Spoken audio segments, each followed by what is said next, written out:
yourselves questions, okay? So grab a cup of coffee or whatever you want to use to study, but because today we're going to learn and practice, okay? So go ahead and pause your screen, attempt this question yourself, and I'm gonna assume that you're gonna read this question yourself as well. So, all right, let's go. Let's look at these option choices, and I always want to say that it's easier to eliminate three option choices than choose one correct answer. So I'm gonna enable the strike through tool. Okay. All right. Based on the text, what can be concluded about the diminishing popularity of the portrait miniature in the 19th century?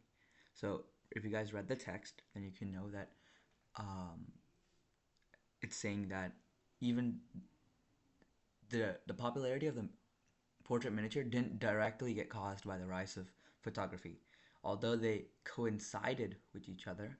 They didn't. Although they coincided with each other, photography's impact on the rise of the portrait miniature may be overstated. Right. So this is hypothesizing that a factor apart from that, the rise of photography, may be more directly responsible. So even though I just chose the correct answer here, right?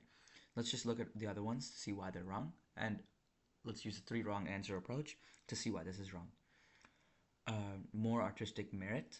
Well, that's never stated, right? Uh, Likely persisted longer, which we never know.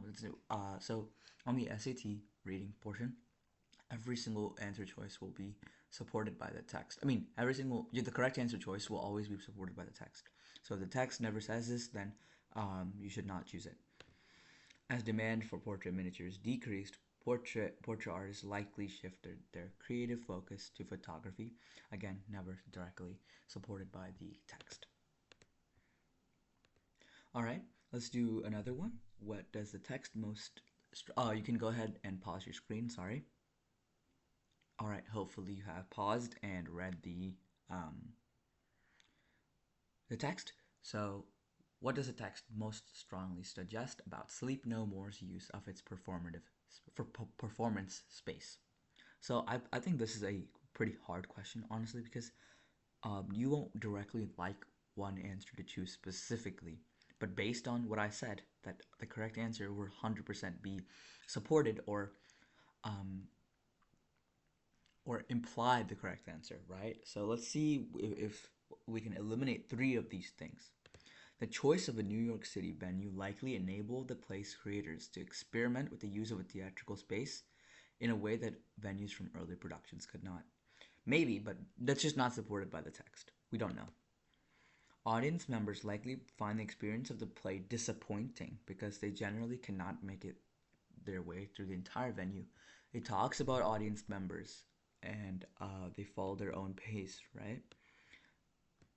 But that's never like we don't know if they can or cannot make their way through the venue. It's never implied or stated in the text. The production's dependence on a particular performance environment would likely make it difficult to reproduce in a different theatrical space.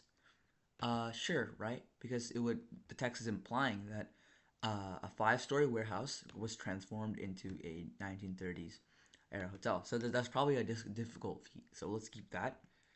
And audience members who navigate the space according to the recommended itinerary will likely have a better grasp than audiences that depart from the itinerary.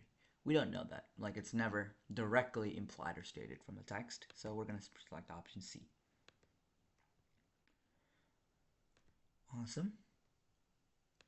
What best states the main idea of the text? So go ahead and pause your screen, read the text, and yeah, hopefully you have paused your screen. Um, so Barv's investigation shows that, I mean, let's look for the main idea, right?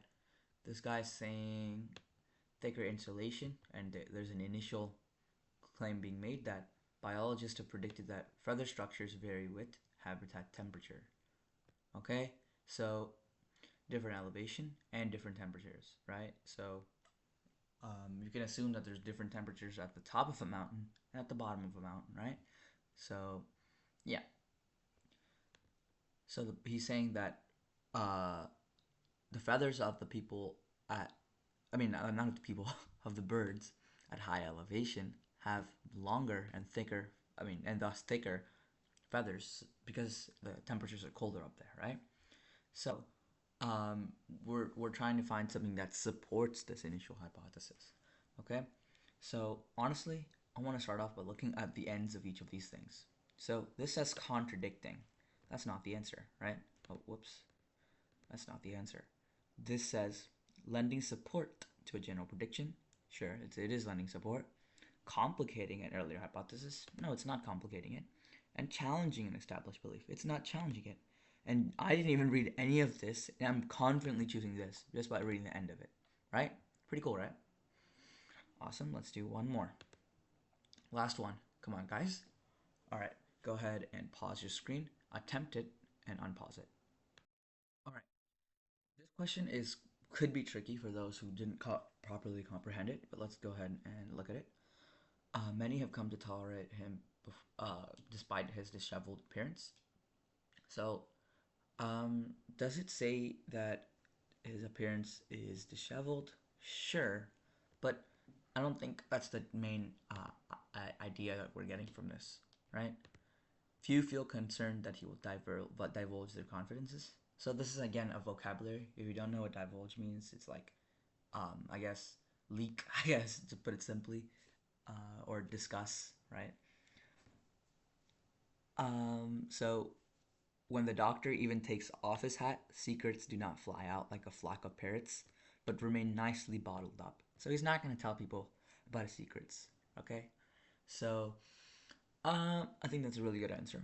Some dislike how freely he discusses his own family. Again, please read the text and make sure that every answer is supported by the text or implied by the text, and most would be unimpressed by him if not for his professional expertise. We don't know, so no. Awesome, guys. So I hope that was a helpful video for you guys. I strongly recommend practicing with the SAT question bank for your upcoming test and taking as many practice tests as possible in the time that you have. I hope you guys have a great day, and I wish you guys all the best and all the success in your SAT prep endeavors.